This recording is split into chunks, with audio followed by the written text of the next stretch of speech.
The wizard studies में आप सभी लोगों का एक बार फिर से स्वागत है। आज जो मुद्दा लेकर के आज के बीच उपस्थित हुआ हूँ वो मुद्दा है अंकटाड की एक रिपोर्ट आई है जिसमें बढ़ते वैश्विक ऋण संकट पर उसने चिंता व्यक्त की है। संयुक्त राष्ट्र संघ ने इस रिपोर्ट को जारी किया है और संयुक्त राष्ट्र संघ और अंकटाड उसी की संस्था है, तो संयुक्त राष्ट्र संघ के द्वारा इस पर काफ़ी गहरी चिंता व्यक्त की गई। आइए देखते हैं।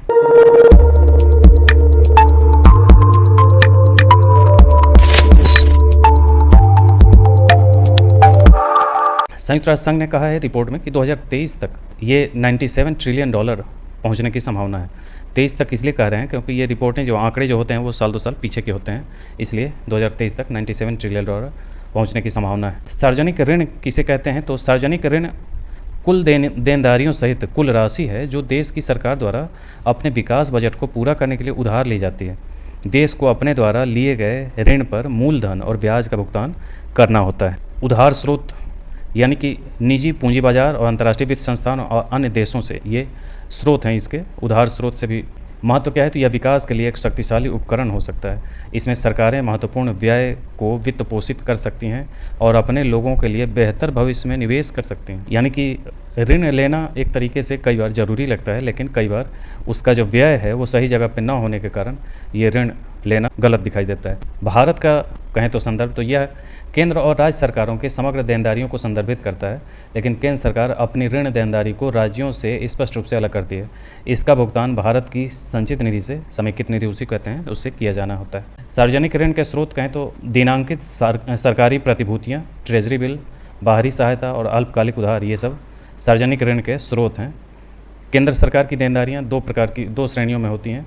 एक भारत की समेकित निधि के विरुद्ध अनुबंधित ऋण और एक सार्वजनिक खाता। ये 2 टाइप की देनदारियाँ भारत सरकार की होती हैं। देनदारी का मतलब है कि जो कर्ज कहाँ से उठाए हैं, जैसे कि कई बार संचित निधि से ही सरकार धन निकालती है और उसमें संचित निधि में जमा करना होता है, तो वही है समेकित निधि के विरुद्ध अनुबंधित ऋण। और आंतरिक ऋण में कहें तो समग्र सार्वजनिक ऋण का 93% से अधिक है। आंतरिक ऋण जो सार्वजनिक ऋण का बड़ा हिस्सा बनाते हैं उन्हें आगे भी 2 श्रेणियों में विभाजित किया जाता है, विपणन योग्य और गैर विपणन योग्य ऋण। विपणन योग्य का मतलब है कि जिस पैसे को मार्केट में आप लगा सकते हैं, और गैर विपणन का मतलब है कि मार्केट में नहीं लगा सकते, यानी कि जनता के कल्याण में ही लगाएंगे। भारत की वर्तमान स्थिति की बात करें तो केंद्र सरकार की देनदारियां भारत के सकल घरेलू उत्पाद का 46% से थोड़ा सा अधिक है, यानी कि जीडीपी का 46% से थोड़ा अधिक है। अगर सार्वजनिक ऋण की गणना सामान्य सरकारी देनदारियों के रूप में की जाती है जिसमें राज्यों की देनदारियां भी शामिल हैं, तो यह देश के जीडीपी का 68% हो जाता है। तो ये बहुत बड़ा हिस्सा है ऋण का जो है। भारत के संदर्भ की बात हो रही है। आरबीआई अधिनियम 1934 के अनुसार आरबीआई सरकार के लिए बैंकर और सार्वजनिक ऋण प्रबंधन दोनों है। यह सभी धन प्रेषण, विदेशी मुद्रा और बैंकिंग लेन देन को संभालता है। केंद्र सरकार भी अपना नकद शेष आरबीआई के पास ही जमा करती। वैश्विक ऋण संकट की स्थिति की बात करें तो जब सार्वजनिक ऋण अत्यधिक तेज़ी से बढ़ता है तो यह भारी बोझ बन जाता है, खासकर विकासशील देशों के लिए। हाल ही में आई रिपोर्ट में द वर्ल्ड ऑफ डेब्ट 2024 a growing burden to global prosperity, ये रिपोर्ट का नाम है, इसी शीर्षक से प्रकाशित किया गया है। वैश्विक सार्वजनिक ऋण संकट से संबंधित मुद्दों की पड़ताल करती है। इसे अंकटाड द्वारा प्रकाशित किया गया था। अंकटाड को जान लें कि यह व्यापार एवं विकास से निपटने वाला संयुक्त राष्ट्र की अग्रणी संस्था है और उसके सचिवालय का एक हिस्सा है। इसके सदस्यों की संख्या 195 है और कार्य है इसका विकासशील देशों की वैश्वीकृत अर्थव्यवस्थाओं के लाभों को अधिक निष्पक्ष और प्रभावी ढंग से प्राप्त करने में सहायता करना। यह आर्थिक और व्यापार विश्लेषण प्रदान करता है और आम सहमति बनाने में सहायता करता है। यह विकासशील देशों को समावेशी और सतत विकास के लिए व्यापार, निवेश, वित्त और प्रौद्योगिकी का उपयोग करने में सहायता करने में तकनीकी सहायता प्रदान करता है। रिपोर्ट का निष्कर्ष देख लें अंतिम रूप से तो क्या कहता है। 2023 में सार्वजनिक ऋण, जिसमें घरेलू और बाहरी सामान्य सरकारी ऋण भी शामिल है, 97 ट्रिलियन अमेरिकी डॉलर तक पहुंच गया है। 2023 में 97 ट्रिलियन डॉलर अमेरिकी डॉलर।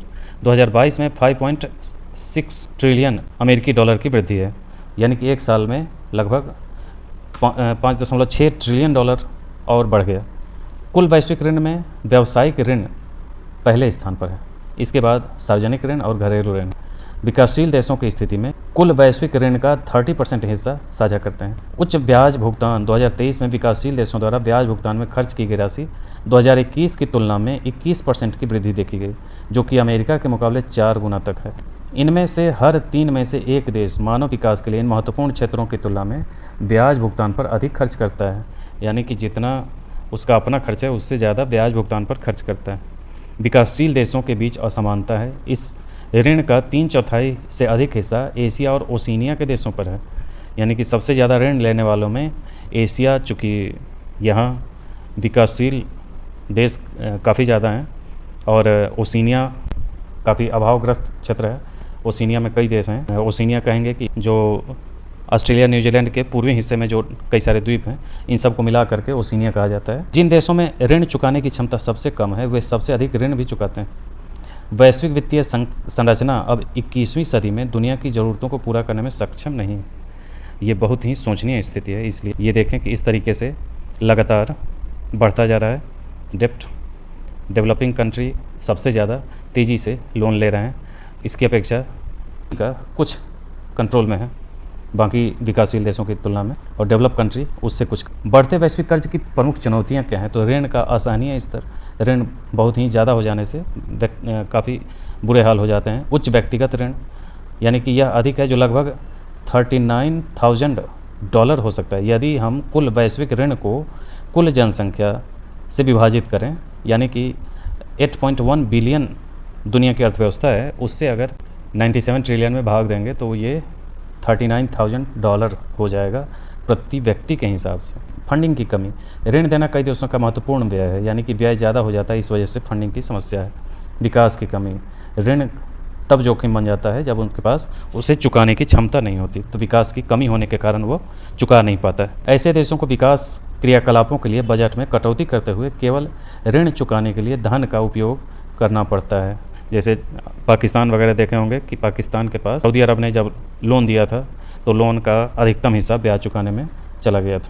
समर्थन की कमी, राहत एवं अन्य कार्यों के मामले में विकासशील देशों के बीच ऋण कम करने का समर्थन भी 2012 में $4.1 बिलियन से घटकर 2022 में $300 बिलियन अमेरिकी डॉलर हो गया। 4.1 बिलियन से 300 मिलियन पे पहुंच गया, यानी कि लोग अब उसको सहायता देना कम कर चुके हैं। गिरती सहायता, 2 वर्षों में गिरावट आई है। बहुत कम देश आर्थिक सहयोग कर रहे हैं।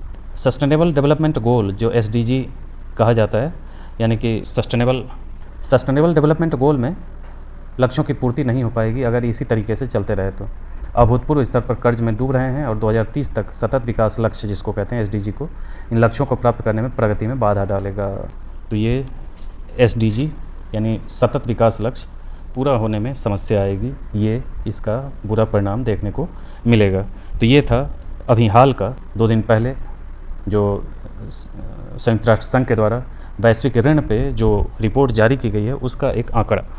ये सुनने में काफ़ी बोरिंग लगा होगा, लेकिन चूँकि आंकड़े हैं इसलिए बोरिंग लगेंगे, लेकिन फिर भी इन आंकड़ों को याद करना होगा और इन आंकड़ों को एग्ज़ाम में पूछा जा सकता है कि आने वाले इसके बाद के सारे एग्ज़ामों में इससे संबंधित क्वेश्चन रह सकते हैं, इसलिए आपको इसे याद रखना होगा। तो ये था आज का ये रिपोर्ट। आज के लिए इतना ही, मिलते हैं अगले वीडियो में।